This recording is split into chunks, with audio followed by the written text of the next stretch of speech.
देखो, आज ये जो आसपास वाले हैं ना, वो इसमें बहुत बार जेई का सेमिनार या जेई का मोटिवेशनल सेशन हुआ करता था। तो मतलब ऐसा सा मोटिवेशन जनरली हम तो नहीं करते। हम तो बहुत सिंपल ऐसे कि भाई बच्चों को बता दिया थोड़ा सा और कभी कभी उनको इकट्ठा कर लिया। ये आसपास वाले सोच रहे होंगे कि आज जो है ये मैट्रिक्स का ही हो रहा है या कुछ कोई नई इंस्टीट्यूट आ गई है ना। और जिस हिसाब से जितने भी टीचर्स हैं आपके, अभिनव सर, डीजी सर, है ना, बिरबल सर, शंकर सर, इन सब ने मोटिवेट किया, उससे मुझे ऐसा लगा कि मैं खुद भी मोटिवेट हो गया। मतलब जैसे जो सबसे इम्पोर्टेंट बात है वो ये है कि जैसे अभी सभी लोग एटॉमिक स्ट्रक्चर पढ़ रहे होंगे ना, परमाणु संरचना, जो शंकर सर कह भी रहे थे कि ये जो मोटिवेशन है, इस मोटिवेशन से सब लोग थोड़ा सा एक्साइट होते हैं, है ना, एक बार मोटिवेटेड होते हैं। तो जैसे इलेक्ट्रॉन नहीं होते क्या, जो अपनी ग्राउंड स्टेट से, मूल अवस्था से, है ना, उत्तेजित अवस्था में जाते हैं। अभी सब लोग उत्तेजित अवस्था में है ना। बस कोशिश करें कि वो जो उत्तेजित अवस्था में रहने वाला समय है ना, वो इलेक्ट्रॉन जितना ना हो। जैसे इलेक्ट्रॉन जहां वो अपनी उत्तेजित अवस्था में, एक्साइटेड स्टेट में जाके बहुत जल्दी वापस लौट आता है। तो बस ट्राई करें कि यहाँ से मोटिवेट होके जाएं। तो ये जो मोटिवेशन है वो अगला मोटिवेशनल सेमिनार जब तक होना तब तक एटलीस्ट बरकरार रहे। और अगेन मैं तो हमेशा अपने बच्चों को यही बोलता हूँ कि रादर देन कि आप मोटिवेट हो, आप मोटिवेट रहो। जिस दिन आप अपने खुद का मोटिवेशन ढूंढ लोगे, खुद से मोटिवेटेड रहोगे ना, उस दिन जो है वो आपको मोटिवेट होने की जरूरत नहीं पड़ेगी और वो हमेशा आपके साथ रहेगा। ये वाला जो मोटिवेशन है वो तो हो सकता है किसी के साथ 2 दिन रहे, 3 दिन रहे, किसी के साथ 5 दिन रहे, है ना, किसी का एक्साइटेशन टाइम जो है वो ग्राउंड स्टेट में वापस लौट के आने का आधा घंटे हो, किसी का 1 घंटा हो, किसी के 5 दिन हो, किसी के 7 दिन हो। लेकिन जो खुद का मोटिवेशन ढूंढ लेते हैं, जो खुद से मोटिवेटेड रहते हैं, वही हमेशा लाइफ में अच्छा करते हैं। तो कोशिश करें कि अपना मोटिवेशन खुद ढूंढें, जो कि कुछ भी हो सकता है। जैसे सभी जो टीचर्स हैं वो आपको कह रहे थे भाई वो हो सकता है आपके माँ बाप के सपने हों। मैं तो ये बोलता हूँ कि आप ऐसे सोचो ही मत कि ये सपना है। यदि आप ये सोच रहे हो कि ये सपना है तो फिर समझो सपने, भाई वो सपना नहीं है, वो रियलिटी है। आप ऐसे सोचो कि नहीं मुझे डॉक्टर बनना है, वो मेरा सपना नहीं है, मैं बनूंगा। समझ इस बात। तो उसके लिए चाहे आप अपने कैरियर को लेकर चिंतित हो, वो आपका मोटिवेशन हो, चाहे वो अपने माँ बाप के सपने कि अपने माँ बाप ये चाहते हैं कि हम डॉक्टर बने, वो मोटिवेशन हो। लेकिन किसी भी तरीके से खुद का मोटिवेशन अपने पास रखें, खुद मोटिवेटेड रहें। इस बात का इंतजार नहीं करें कि जो टीचर्स हैं या जो सिस्टम है वो आपको बार बार मोटिवेट करेगा। हालांकि करेंगे, इसीलिए जहाँ वो इकट्ठा भी किया है। आपके टीचर्स हमेशा आपको मोटिवेट करते भी रहते हैं, लेकिन कोशिश करें कि अपना मोटिवेशन खुद ढूंढें, वो हमेशा लॉन्ग लास्टिंग होगा। दूसरा, जैसे इस बार जो नीट का पेपर हुआ था, माँ बोलता रहा हूँ, इतने सारे बच्चों से मैंने भी बात की है, बहुत सारे बच्चे मिलते हैं। एक्चुअल में बहुत सारी बार हम क्या करते हैं कि पेपर में एक प्रेजुडिस लेके जाते हैं, मतलब पहले से कुछ सोच के जाते हैं कि ऐसे करना है। जैसे कई बच्चे जो आज तक नीट की प्रिपरेशन करते रहते हैं, वो ऐसे सोच के जाते थे कि बायो करना है, बायो चेक देना है ना, फटाफट, है ना, 30 मिनट्स में, 40 मिनट्स में, 50 मिनट्स में चिपका दूंगा मैं जल्दी से। लेकिन इस बार का बायो का पेपर ऐसा नहीं था, है ना। तो दिमाग में ना ऐसे प्रेजुडिस लेके नहीं जाए, हमेशा ये सोचें कि मुझे अच्छा करना है, मुझे अच्छा करना है। अब यदि किसी पेपर के किसी पार्ट में आपको ज्यादा टाइम लग रहा है ना, तो आप ऐसे मान के चलो सब बच्चों को लग रहा है। इतना कॉन्फिडेंस होना चाहिए। यदि आपको ऐसा लग रहा है कि मेरे को पेपर टफ लग रहा है ना, तो वहां पे पेपर में खुद को डिमोटिवेट नहीं फील करना है। वहां पे ये सोचना है कि यदि मेरे को लग रहा है ना, इसका मतलब बाकी को भी लग रहा है। और यदि भाई बाकी के भी कम आ रहे हैं, तुम्हारे भी कम आ रहे हैं, तो कोई दिक्कत नहीं। भाई यहाँ पे बोर्ड की तरह आपको ऐसा तो है नहीं कि 90% स्कोर करना है, मतलब 98 बहुत सारे बच्चों के आ सकते हैं। यहाँ पे तो ये है कि भाई पहली रैंक तो एक ही बच्चे की आएगी, समझ लो। तो यदि पेपर टफ आता है और सब बच्चों के नंबर कम आते हैं, तो आपके भी कम आ जाएंगे, फिर कम नंबर पे अच्छी रैंक आ जाएगी।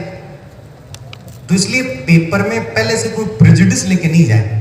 जैसे बहुत सारे बच्चों के साथ ऐसा हुआ था कि जिनको ऐसा लगा था कि बायो का जो पेपर है वो बहुत नॉर्मली आसान आता है या कम टाइम में हो जाता है। लोगों ने कम टाइम में करने की कोशिश की, कम टाइम में हुआ नहीं। 60 मिनट्स, किसी को 70 मिनट्स, किसी को 80 मिनट्स लग गए या उससे भी ज्यादा लग गए, और फिर एकदम हड़बड़ाहट हो गई मन में कि भाई अब क्या होगा, मेरे पास तो जहाँ 50 मिनट बचे हैं, 40 मिनट बचे हैं, मैं क्या करूँगा मैं। तो इसलिए ना कभी भी दिमाग में प्रेजुडिस लेके नहीं जाए। और इनफैक्ट आप यदि सही मायनों में इस साल के पेपर का एनालिसिस करो तो उसके बाद जो फिजिक्स का पेपर था वो रिलेटिवली आसान था।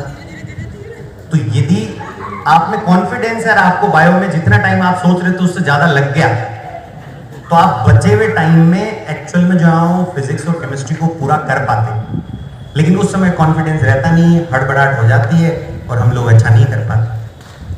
तो एक चीज तो मैं जो सजेशन देना चाहूंगा, जो सब टीचर्स ने दिया है उससे अलग ये है कि अपन अपने होमवर्क को जो आपको डेली मिलता है या जो आप मॉड्यूल, सीट, डीपीपी करते हो उसको पेपर की तरह करें हमेशा। क्योंकि लास्ट में जैसे मान लो 15 दिन से पेपर होते हैं, आप एक कॉन्सेप्ट पढ़ते हो, उस कॉन्सेप्ट पे 10 प्रॉब्लम, 15 प्रॉब्लम, 20 प्रॉब्लम या 50 प्रॉब्लम करते हो, तब जाके वो कॉन्सेप्ट आपका ठीक होने लगता है। जैसे आपने अभी मैथमेटिकल टूल में डिफरेंशिएशन पढ़ा होगा, खूब सारे सवाल सर ने डिफरेंशिएशन पे करवाए होंगे एक ही टाइप पे, तब जाके आप धीरे धीरे आपको ऐसा फील हुआ कि हाँ ऐसा डिफरेंशिएशन होता है, ऐसा इंटीग्रेशन होता है। तो वैसे ही आप खूब सारे पेपर दोगे ना, तब जाके आपकी प्रैक्टिस होगी कि आप पेपर में अच्छा स्कोर कर पाओ। अब खूब सारे पेपर तो देखो, हर दिन तो हम तो पेपर करवा नहीं सकते। हम तो आपके पेपर जो 15 डेज से करवा सकते हैं, थोड़े दिनों बाद में जहाँ वो रिवीजन टेस्ट सीरीज वगैरह स्टार्ट करेंगे तो 7 दिन से करवा सकते हैं, लेकिन हर दिन तो पेपर नहीं करवा सकते। लेकिन आपके पास है हर दिन पेपर करने का मौका। आपके पास जो आपका स्टडी पैकेज है ना, आपके मॉड्यूल्स हैं, डीपीपी है, उनको आप जो भी सवाल आपको दिए जाते हैं, जैसे मान लो सर ने ऐसा कहा कि कल जो ये 30 क्वेश्चंस करके लाने हैं, नीट में एक सवाल में 1 मिनट मिलता है, आप 30 मिनट्स का अलार्म भरें और 30 मिनट में उन सवालों को करने की कोशिश करें, बिना देखे हुए अपने नोट्स एकदम बंद करके, एकदम उसको पेपर मान के। कैसे मान लो कि एक 30 क्वेश्चंस का पेपर है, नया नीट का पैटर्न है जिसमें 30 ही सवाल आएंगे, ठीक है। करें उनको, करने के बाद आंसर की चेक करें, देखें कितने सवाल गलत में, जैसे आप पेपर में करते हो वैसे। तो एक्चुअल में आप इस भरोसे या इस तरीके से रोजाना एक पेपर दे रहे हो। और वही कॉन्सेप्ट वाली बात है कि आपने इंटीग्रेशन पे, डिफरेंशिएशन पे, मोल पे बहुत सारे सवाल करके मोल सीख लिया, डिफरेंशिएशन सीख लिया, इंटीग्रेशन सीख लिया। वैसे ही आप बहुत सारे पेपर देख के एक्चुअल में पेपर को अच्छे से अटेम्प्ट करना सीख लोगे, पेपर में स्कोर करना सीख जाओगे, जो थोड़ा बहुत नहीं आ रहा है। हालांकि ऐसा नहीं है, जैसे मान सर बोल रहे थे कि एक्चुअल में आपकी थ्योरी अच्छी होगी तभी ये सब चीजें होंगी, लेकिन फिर भी क्या होता है कि 20-30 नंबर एक्चुअल में इस बात पे रहते हैं कि आप जो है वो आपकी पेपर देने की प्रैक्टिस कैसी है, कैसे आप टाइम को मैनेज करते हो उन 3 घंटों में, ठीक है। एग्जाम में जो है टाइम का प्रेशर आप कैसा फील करते हो। कई बार ऐसा होता है, मैं आपको बताऊं, आप घर पे बैठ के ना 5 मिनट में 10 सवाल कर सकते हो, लेकिन एग्जाम में लास्ट में ना आपके 10 सवाल बचे हुए हैं और आपने घड़ी की तरफ देख लिया और मान लो आपको पता चल गया कि भाई 5 ही मिनट बचे हुए हैं, आपके हाथ पांव फूल जाते हैं, आपको लगता है मेरे से तो 10 सवाल नहीं होंगे। लेकिन यदि ये बात आपने रोज अपने जहन में बैठाई है ना कि नहीं ऐसा नहीं है, मैं 5 मिनट में 10 सवाल कर सकता हूं, मैंने रोजाना मेरे मॉड्यूल से पेपर की तरह सवाल सोल्व किए और मैंने रोजाना ये महसूस किया कि 5 मिनट में 10 सवाल भी हो सकते हैं, ऐसा नहीं है, तो उस दिन आपको फाइनल एग्जाम में बिल्कुल हड़बड़ाहट नहीं होगी, आपके बिल्कुल जमा पाँव नहीं खुलेंगे। तो कई बार अपने पास पता नहीं चलता कि 5 मिनट कितनी होती है, कई बार अपने को पता नहीं चलता कि 5 मिनट कितनी होती है, लेकिन एग्जाम में क्या अननेसेसरी प्रेशर होता है, अपने को लगता है 5 ही मिनट बची हैं, पता नहीं क्या होगा। तो ये सब चीजें प्रैक्टिस से आती हैं। तो आप उस मॉड्यूल के जो सवाल है, डीपीपी के सवाल हैं, उनको जहाँ वो टेस्ट पेपर की तरह अटेम्प्ट करें। दूसरा जो सबसे आपकी मतलब बड़ी पूंजी है, मतलब जो आपके लिए ग्रंथ है, गीता है, वो आपके नोट्स हैं, है ना। उन नोट्स को बहुत अच्छे से बनाएं, खुले खुले लिखें, हर चैप्टर के एंड में 2, 3, 4 पन्ने खाली छोड़ दें। देखो सभी जो आपके टीचर्स हैं वो बहुत एक्सपीरियंस हैं, सब चीज़ें आपको बता देंगी, लेकिन फिर भी मैं आपको बता रहा हूँ इक्की दुक्की चीज़ ऐसी बच जाती है जो कई बार थ्योरी में आपके नोट्स में नोटेड नहीं होती। कई बार कुछ पॉइंट, कुछ स्टेटमेंट, कुछ फैक्ट्स आपको जो है वो किससे पता चलते हैं? टेस्ट से पता चलते हैं। टेस्ट में एक सवाल आया, ऐसा लग रहा था यार ऐसा सब कुछ बताया नहीं था, या सर ने बताया था उसमें मैंने नोट नहीं किया था, सर ने जो है वो ऐसे उसको नोट डाउन नहीं कर रहा था, लेकिन जो है वो सर ने बोला था और मैं भूल गया। कई बार ऐसा होता है, तो मैं एनसीईआरटी पढ़ी, कुछ चीज़ें समझी, कोई लाइन ऐसी थी जो हो सकता है जो है वो मिसिंग थी। कई बार जो है मॉड्यूल के सवालों में कोई थ्योरेटिकल पॉइंट था जो आपको नहीं आता था, इसलिए आपसे उस मॉड्यूल के सवाल नहीं हुए। तो उन सब पॉइंट्स को उन 3-4 पन्नों में लिखें जो पन्ने आपने उस चैप्टर के नोट्स पूरे होने के बाद छोड़े।